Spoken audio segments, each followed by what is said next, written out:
You're born hanging upside down, not by choice, not because it's comfy, but because you're a sloth, and everything about your life is low, weird, and mildly dangerous. Your mom clings to a branch 30 meters above the rainforest floor. That's your crib. No blanket, no railing, no backup plan. One wrong move, and gravity will speed run your life. You're blind, damp, and clueless. You can't even crawl, just grip. And thank whatever sloth god exists, because your grip is the only thing between you and a fast track to being snake food. Below you, jaguars, harpy eagles, ocelots, even ants. Up here, not much better. You're attached to a moving target, a sloth who moves 1 meter per minute on a good day. Mom doesn't coo, she doesn't teach, she barely notices you. Her job? Eat leaves, digest for a week, and not drop you. That's considered good parenting here. You cling to her fur for weeks, occasionally suckling, mostly just dangling. You sleep 18 to 20 hours a day. Your muscles develop slower than a dial-up connection. Meanwhile, your stomach starts growing a garden of bacteria that helps you digest leaves. Exciting, right? Here's the thing no one tells you about being a sloth. Your greatest strength is your weakness. You're so slow, predators often miss you. You grow algae in your fur, literal green fuzz that camouflages you and attracts bugs you sometimes lick for snacks. Gross, but functional. But your life isn't safe, just uneventful, until poop day. Because once a week, every sloth must face their greatest threat, gravity. You leave the safety of the canopy and crawl all the way down to the jungle floor to poop. Yes, really. You don't do it from the trees. Nobody knows why. Scientists argue about it. Ritual? Symbiosis? Who cares? You do it. Because instinct's greater than logic. So now, once a week, you're slow, defenseless, on the ground, pooping for 30 minutes. This is when most sloths die. Jaguars hang around like it's buffet hour. Eagles spot you from miles away. And snakes? They love ambushing poop-hypnotized sloths. If you survive this weekly roulette long enough, you'll grow. You'll gain muscle. You'll move with the power of extremely slow confidence. Eventually, Mom leaves. One day she's there, the next she's not. No goodbye, no instructions, no inheritance. You're just alone in a tree wondering what now. You pick a tree and stay there. For weeks, maybe months. You barely move because moving costs energy, and energy is not your strong suit. Your metabolism is so slow, it takes you a month to digest a meal. Literally. You eat leaves. Only leaves. Not the juicy, delicious kind. The dry, bitter, nutrient-starved kind. Your stomach has 4 chambers, and each one moves slower than a hungover snail.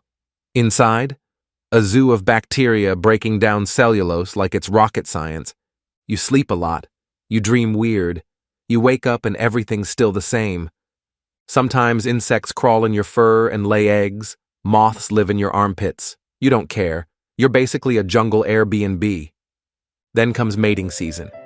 And in the sloth world, romance is awkward. You don't court, you don't charm, you don't swipe right. Females just scream from their trees, a weird high-pitched whine that means, "Come get it, boys." You, the male, hear it, eventually. Then you start climbing, very slowly. Sometimes it takes days to reach her tree. If you get there first, congrats. You win by default. If another male shows up, you fight. But not like lions or stags. Sloth fights look like 2 slow-motion puppets swatting with pool noodles. It's laughable. Until one falls. Then it's tragic. If you win, time for mating. It's clumsy, brief, and gravity-defying. There's no cuddling, no chemistry. Just get it done before a predator shows up, or before you both fall off the tree mid-action. Yes, it happens. When it's over, she leaves. No, see you later, no call, just gone. You hang there, exhausted and mildly traumatized. And hey, if you've made it this far without falling, starving, or becoming bird chow, maybe hit that subscribe button. It's way faster than you'll ever be. And while you're at it, tap the bell before you fall asleep again. Eventually, she gives birth. Just one baby. No twins, no litter. Just one tiny, blind, fur-covered stress ball who'll spend its first 6 months doing what you did, hanging on for dear life. But let's rewind. Back to you. You're now a full adult. You've mastered the art of not dying. You move only when necessary. You've memorized every branch in your territory. Then come the humans. Chainsaws buzz in the distance. Trees fall. The ground rumbles. Birds scatter. You freeze. Your tree shudders, cracks, and falls. You crash into the dirt. You don't scream. You don't run. You just lie there, stunned. A bulldozer rolls by. A worker lifts you like a weird plush toy and tosses you into a box. You wake up in a cage. You're in a wildlife rescue center, a tourist trap with sloth plushies and loud children. They feed you bananas, which, by the way, destroy your digestive system. Sloths aren't built for fruit. You need leaves, bland, boring, fibrous leaves. But the staff thinks you're cute. You go viral on TikTok.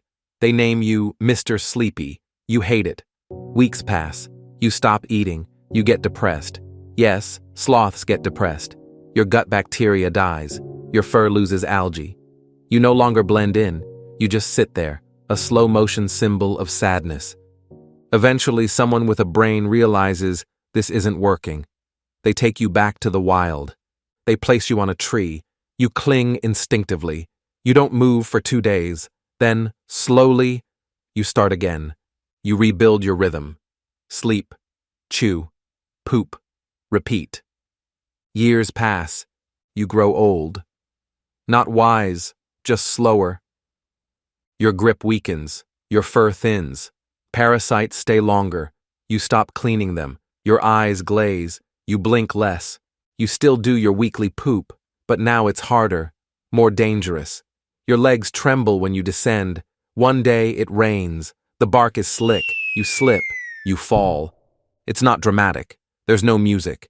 Just a soft thud in the underbrush. You lie still. A snake slides past. It doesn't bother.